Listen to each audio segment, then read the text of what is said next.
Hello, everybody. Hello, everybody. So, today I am going to be reacting to her story. So, what I'm going to be reacting to is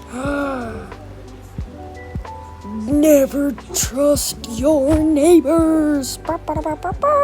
I shot out of bed when I heard my mute daughter Ren screaming her lungs out like someone was killing her. I ran out of my room and saw my oldest daughter Callie running down the hallway looking just as terrified as me. When I opened Ren's room, she was sitting up in bed, pale-faced, with tears streaming down her cheeks and her whole body trembling.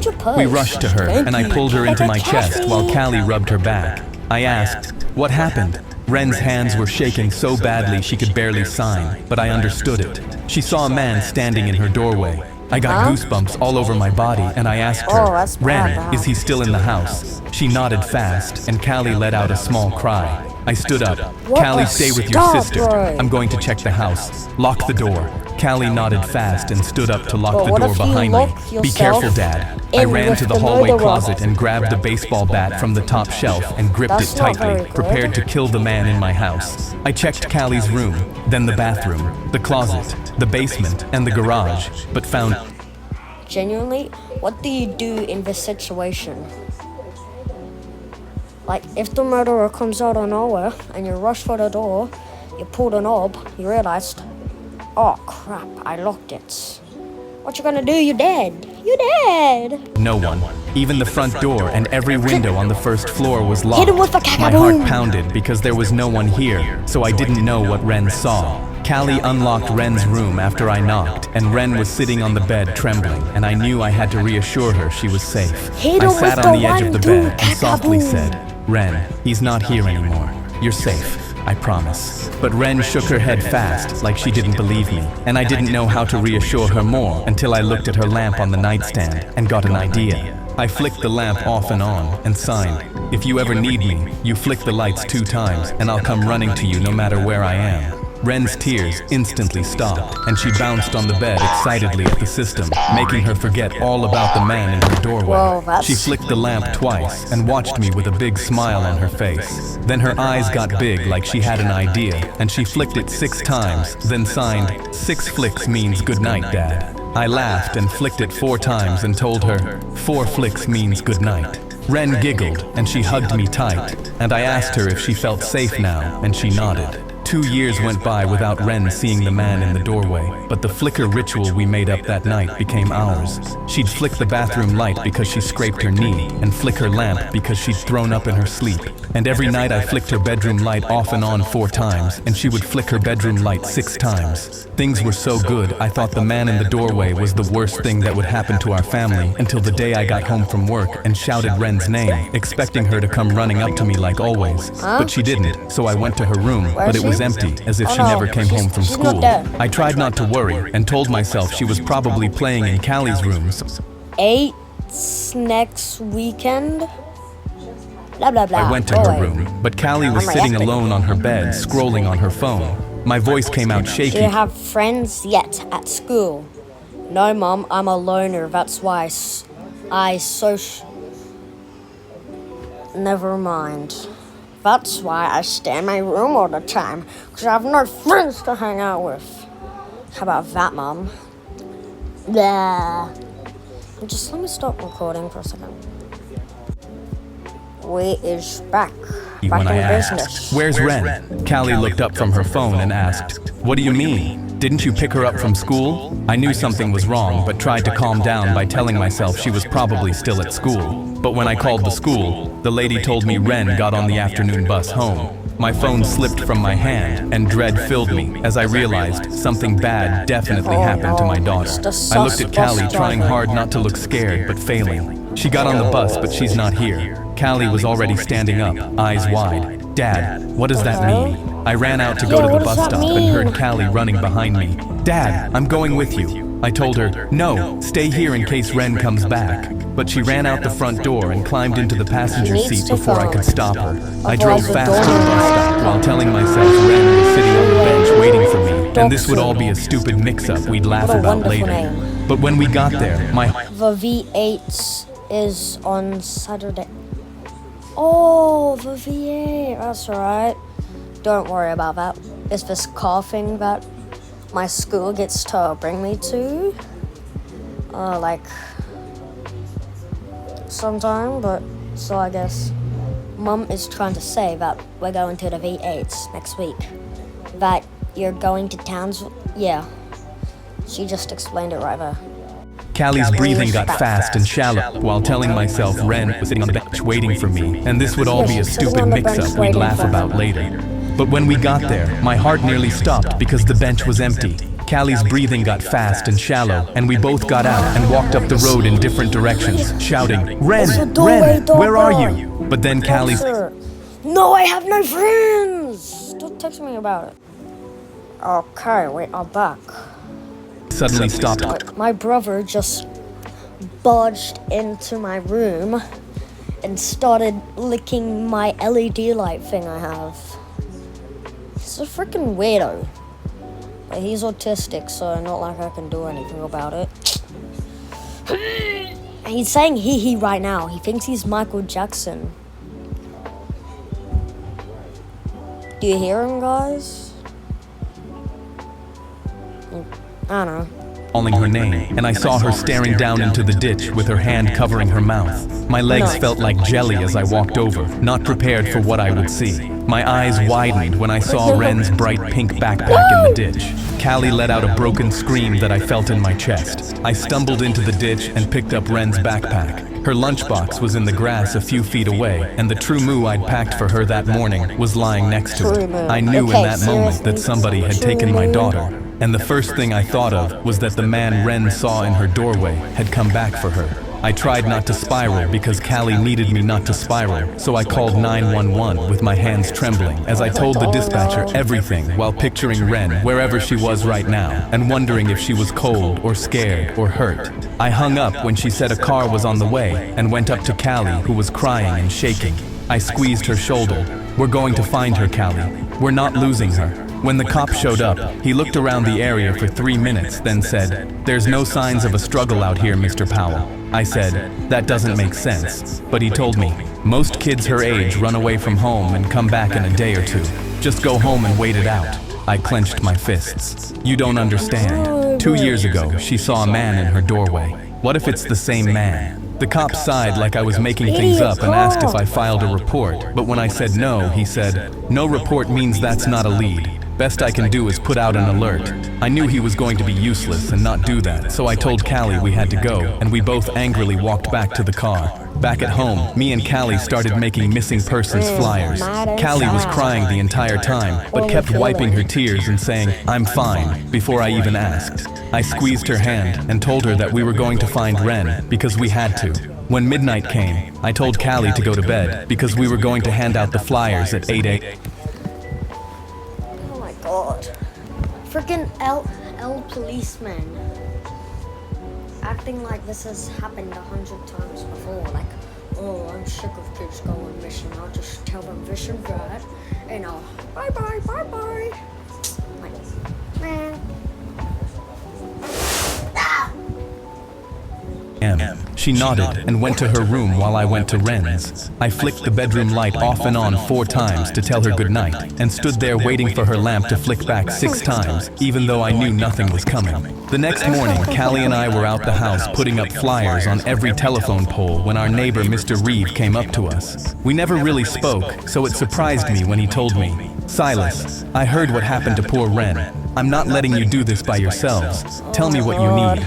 I stood there amazed because he was offering more help than the cop had. I handed him half the stack of flyers and he looked at Callie and his voice cracked when he said, "Callie, sweetheart, we're going to find Ren." Callie just nodded, and then Mr. Reeve walked off in the opposite direction, and I felt more hopeful than I had all night. We worked until we ran out of flyers, and Mr. Reeve told us, called Never Trust Your Neighbors. Him, he's a neighbor. Hello, I'm your neighbor. Goodbye, I'll see you later. But what if it was him? Lightning. Suspense. Lightning strike again! Got every porch and every telephone pole. Man, if I saw him right now, Cock-a-boom. He's between there. here and the school. I also told the guy at the gas station to look at his cameras for yesterday afternoon. I pulled him into a hug. I'm doing actions in real life while recording this video, as if I have a face cam. I'm deluded. Delusional, retarded. Rainbow bed. Before I even knew I was doing it. Thank you for your help. He patted my back. Silas, I don't have kids of my own, but I'd want somebody to help me if I were in your shoes. He took his phone out and told me to save his number so I could call him whenever I needed something. I saved it with shaking hands, and my voice cracked when I said I didn't know how to thank him. He rubbed his neck and asked, "Could I see Ren's room for a minute?" I know that probably sounds strange, but I want to pray over it. It did sound strange, but he spent the whole morning helping, so I nodded. Callie ripped her head at me and through gritted teeth said, "Dad, what are you doing?" I shook her off and said he was being polite. I walked past her and led him upstairs. He looked at the bed and the lamp on the nightstand and the stuffed rabbit on the pillow and the pink walls. Then he closed his eyes and whispered a prayer, and when he was done, he told me again that we were going to find Ren. I thanked him and walked him out. Callie was in the living room now with her arms crossed tight and face pale. Dad, that was so creepy. I couldn't believe what she was saying. Cal, he was just praying. She scrunched up her face. I don't care. I don't want him in our house again. I reminded her that he was the only one helping us, and she stormed off angrily and slammed her door. I went back up to Ren's room and flicked the bedroom light off and on 4 times and still stayed there waiting for her lamp to flick back. But that's when I noticed I could see into Reeves' living room, and his overhead bulb was flickering on and off. My throat closed up because it felt like Ren was talking to me, but I knew it wasn't her. The next morning, Mr. Reeve knocked on my door holding a foil tray. "I made you guys breakfast burritos. Food is probably the last thing on your mind." I let him in, and he set the tray on the counter, and that's when Callie came down the stairs. She froze when she saw him, but Mr. Reeve happily handed her a plate with a burrito. She took it without a word and sat at the kitchen table but didn't touch the food. Reeve sat across from me, and his eyes were as tired as mine. "Silas, there's something I have to tell you." I gestured for him to continue. "Do you know the man that lives in the brown house with the chain link fence?" When I nodded, Reeve said, "I don't want to point fingers, Silas, but he has a history with kids. He could be a suspect." Callie was already standing up, and I was grabbing my keys off the counter, and we all ran outside. Callie and me got in the car while Reeve watched us from our driveway. When we got to the brown house, I saw a white van in the driveway, and the blinds were brown closed. house in the thumbnail? No, I don't know. I got an unsettling Sorry, guys. feeling in my stomach, and it made me think this was the man Ren saw in her doorway 2 years ago, and he'd come back to finish what he started. I unbuckled my seatbelt, and Callie unbuckled hers, but I grabbed her wrist. "Stay in the truck." She tried to pull her arm back. "No, Dad. What if he took her? That's why you need to stay in the car." I got out the car and walked up the porch, hearing my own pulse in my ears. When I knocked, a man in his 50s opened the door, and he looked annoyed at being interrupted. "Yeah?" he said, really annoyed, and that pissed me off. My voice came out cold. "Where is she?" He looked confused. "Where is who?" "My daughter, 9 years old, mute, missing. I know you took her." He stood up straight, menacingly towering over me. "I don't have your daughter. Now get off my property." But I wasn't intimidated and looked past him into his house, and that's when I saw a bright pink backpack that looked just like Ren's. My vision blurred, and I grabbed him by the shirt and slammed him into the doorframe. "Where is she?" he struggled out. "I don't know." I didn't believe him and punched him in the face, and he dropped to the floor, but I continued hitting him. My knuckles were splitting open on his face, but I didn't care. "Where is she? Where is my daughter?" That's when I heard sirens, and a cop quickly pulled me off him and slammed me against the porch railing. "Sir, you need to calm down right now," I screamed. "He has my daughter. Check the house. I saw her backpack on his counter." The other cop was helping the man up, and he was spitting blood and shaking his head and talking fast. The cop let go of me while his partner walked over. "Sir, he's got an alibi. He was at work the day your daughter went missing." Oh my god. It's fun. He's being framed. It's not him. It's the neighbor that helped. It's him. It's him. He's lying. Call his manager. The cop sighed and told the man to call his manager, and he put her on speakerphone. The cop explained everything to her, and my face crumbled when the manager said, "I can confirm he was here on that day." I shook my head rapidly and felt my head spinning. "No, he's lying, I know it. I saw her backpack on his counter."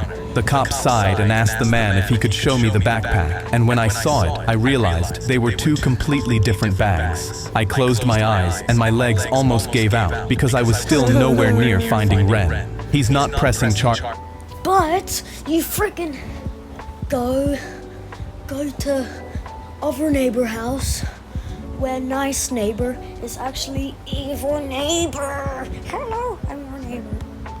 But if you come within 100 feet of this house again, you're going to jail. You understand me? I nodded weakly, then walked off the porch. When I got in my car, Callie looked scared of me, but then regained her composure and said, "Dad, you can't do that again. If you go to jail, Ren doesn't have anybody." I swallowed hard, suddenly feeling guilty, and drove us home in silence. When I pulled into the driveway, Reeve was at my window in seconds, and he covered his mouth when he saw my hands. "Silas, oh my God, your hands. What happened?" We got out of the car, and I told him everything.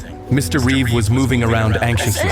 "We need to clean you up. We need ice and a cloth." Callie stared with her arms crossed, then coldly said, "Mr. Reeve, you should go home. We're really tired." He froze. I just thought Callie, not right now. Please, I said sternly because I knew she was getting suspicious of him again. She looked at me in disbelief, then stormed off into the house. Reeve looked at me with a wounded face and tried apologizing, but I told him I just wanted to rest. He nodded, then walked away, and I went inside and straight to Ren's room. I laid down on her bed and pulled her stuffed rabbit against my chest and closed my eyes. When I woke up, it was dark outside, and I could see Reeve's bulb flickering on and off in his living room again. And watching it reminded me of the night I made up the ritual and how scared Ren was of the man in her doorway. I thought I kept her safe all this time, but she'd been in danger this whole time, and I was too stupid to see it. The next morning, it took everything in me to get out of Ren's bed, and when I finally did, I saw Callie on the couch with one of Ren's hoodies pressed up to her face, whispering into it. I watched from the doorway, and I couldn't make myself go up to her because if I touched her, I was going to break too. The next couple days blurred together. I would sleep in Ren's bed and couldn't get out most of the time. Go to evil neighbor's house. No, it's the good neighbor is actually the evil. Hello, I'm your neighbor. When I did, I would notice that Callie stopped eating since her face was slimmer. Her hair was also matted on one side from sleeping on the couch. I'd been telling myself we were going to find Ren, but part of me didn't believe it anymore. The other part of me did believe it, and it was enough to get me to flick her bedroom light 4 times. I waited for the lamp to flicker, but the only thing flickering was Mr. Reeve's broken bulb. I almost didn't look at it since I was sick of it by now, but I decided to look either way. It flickered 6 times, then stopped, and I suddenly couldn't breathe because I just counted Ren's goodnight signal from across the street. I started crying because Ren was across the street this entire time, and the man who had been helping me was the same man who'd stood in Ren's doorway 2 years ago. I instantly went to Callie's room because she had to know where her sister was. I opened her door, and she was in bed with Ren's hoodie pressed against her chest. "Cal, Reeve has her. He's the man she saw in her doorway." Her eyes widened, and she suddenly got up and started crying. I knew it, Dad. I knew he was creepy, but you wouldn't listen to me. I took a bunch of things I told her. Are you kidding me? You found her, Dad. How could you? I know, Callie. I'm sorry. I promise we'll get your sister back. We just need proof so the cops will finally listen to us. Me and Callie had hope again, so we got to work the second the sun came up. Callie... Guys, if you haven't already, please like and subscribe. Pretty please. I put a lot of efforts into editing these videos because, like I said, I cannot hire an editor because I'm poor. Ow. My finger. Put her phone on Ren's windowsill to record inside Mr. Reeve's house, and we saw him walk into his kitchen and prepare a plate of food and a cup of juice, then carried both somewhere down the stairs. "Dad, he's going to his basement." I spotted a window to the basement low on the side of his house, and my eyes widened in fear because the basement walls were the same pink as Ren's room. My head started spinning, and I had to put a hand on the Holy... windowsill to steady myself because he had painted the basement just for Ren. Callie noticed it too and dug her fingernails into my hand. She's so mad. She's making that AI gubby face with the Creekcraft things. The AI Creepcraft. Is that a Gubby video? She's making the face the Gubbies make. Hey, shut your up, nigga. Kakaboom. From anger. After 30 minutes, Reeve came back upstairs with empty dishes, then grabbed his keys and walked out of his house and got in his car. I stood up. Callie, stay here and keep recording. Call me if anything moves. I'm going to see where he's going. She nodded fast, and I ran out of Ren's room, grabbing my car keys from the counter and a baseball cap. I followed Reeve 3 cars back the whole way to a grocery store, then put the baseball cap low over my eyes to hide my face, and walked in behind him with my phone in my hand, already recording. Mr. Reeve walked down the aisles, picking up normal groceries like a man with nothing to hide, and that made me angry. But then he walked into the dairy aisle, and he grabbed a yellow 12-pack of True Moo and dropped it into his cart. That was the drink he got for her when she went missing. So that must mean that True Moo is her favorite drink, so he's getting her favorite drink. It is him! My hands started shaking because I couldn't believe he was buying True Moo for my daughter, as if he were her dad. I wanted to slam him to the floor, but stopped myself. After he paid for his groceries, I drove home knowing we had him. Back at home, I called 9... He's cooked. And 911, calling the po-po. He's cooked. He's going to jail. And he is getting beat up for being a child diddler. Yes? Am I right on that? I am right on that. 911 and told the dispatcher I had evidence that my daughter was being held in my neighbor's basement. She told me to stay in the house and that cops were on their way. Callie and I held our breaths until we heard the police knocking on our door. After I let them in, they took our statements and our phones for evidence and said a warrant would be ready tomorrow. Before leaving, they warned us to not go near Reeve's property. Callie and me felt so much relief at finally being believed, and soon we were all going to be reunited. But for now, we sat on the couch watching Reeve's house through the front. They're gonna get her back! W! Yes! Yes! Let's go! They're getting her back! If it wasn't for that light signal they created, I don't think you would have found her, if I'm being honest. Oh no, no, no. Oh, oh, oh, oh. Window. Every hour that passed felt like another hour Ren was alone down there. Then the living room bulb started flickering. 1, 2, 3, 4, 5, 6. Callie covered her mouth. Oh my god, it's the signal of life. I'm so blue. And started sobbing since it was her first time seeing it. Seeing both my daughters hurting made me stand up ready to march to Reeve's house and bring my daughter home. But Callie grabbed my arms and pleaded, "Dad, you can't. If you go over there now, you'll go to jail and not him." She was right, so I took deep breaths to calm myself and then sat back down. The next morning, the cops, a detective, Callie and me were all at Reeve's front door, and when the detective knocked, Reeve opened the door looking confused. The detective held up the warrant. "Mr. Reeve, we have a warrant to search..." Father has sent a reel to me. Right, back. Your home. Step aside, please. Reeve turned to me with a hurt look on his face. "Silas, you think Ren's here, but I've been helping you find her and praying for her." It's you. It's you. You. I cut him off, sick of his lies. "Save it. I know it was you in her doorway." He looked confused. "Silas? What doorway?" But he regained his composure and stepped aside. "Look anywhere you want, but she's not here." Callie coldly said, "We'll see about that, you creep." The cops spread out through the house, and we could hear doors opening and closing, and we'd hear cops shouting "clear" every few seconds. Dread filled my body at the possibility of Ren not being here. That's when Reeve put his hand on my shoulder. "Silas, you really think I'd do this? After everything?" I grabbed his hand and tightened my grip until he was in pain. "You really thought we wouldn't catch you? I wish I had killed you 2 years ago." He tried to free himself. "Silas, I care about Ren just as much as you. Callie screamed, "Shut up! Don't say her name!" Reeve flinched, and I finally let go. Then me and Callie followed the detective down to the basement, and I knew this was the only place left Ren could be in. Seeing the pink walls in person made me sick, but seeing an empty room made me sicker. The detective turned to me with her face softening. "Mr. Powell, she's not here." I shook my head fast. No, that's not possible. She's here. I know it." Callie cried. "She's supposed to be here." What's going on? What? Huh? I don't... If she's not there... Where is she? Reeve appeared in the basement, and he had tears in his eyes, and he suddenly looked like the kind neighbor who had been helping us, and I started to doubt myself. "Mr. Reeve, I'm so sorry. I really thought you were the man Ren. I'm so sorry." Mr. Reeve put his hand on my shoulder and squeezed gently. "Silas, it's okay, I'm not angry. You're just trying to bring your little girl home, and don't worry, I'll still help you look for her." My eyes filled with tears, and I went to hug him because he was still willing to help me after all this. But that's when we heard fast and frantic pounding somewhere behind the back wall, and I froze. Reeve looked scared now, and he talked faster. "That's the pipes. I've been meaning to call somebody about it." The detective put her hand on her whole... So much for pipes. Yeah?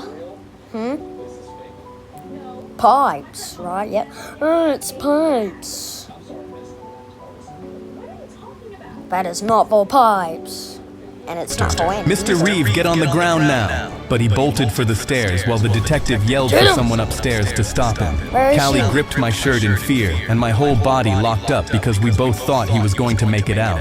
But Reeve was tackled to the floor the second he got upstairs. He screamed, "No, wait! You got it all wrong!" The cop put his hands behind his back and cuffed him while Reeve thrashed, but me and Callie relaxed a bit. Then the pounding behind the back wall got louder, so the detective slammed her boot against the drywall. It caved in a little, so me and Callie started pulling at the edges while the detective kicked it one more time, and then the fake wall came down. My eyes widened, and Callie let out a cry because Ren was standing on the other side. Her hair was matted and tangled, and her fists were raw and bleeding, and her eyes were red from crying. I ran to her, and she collapsed in my arms, and my legs gave out right there. Callie dropped down and wrapped her arms around Ren and pressed her face into her hair, sobbing, "You're here, you're here." Ren grabbed 2 fistfuls of my shirt, and she was shaking so hard her teeth...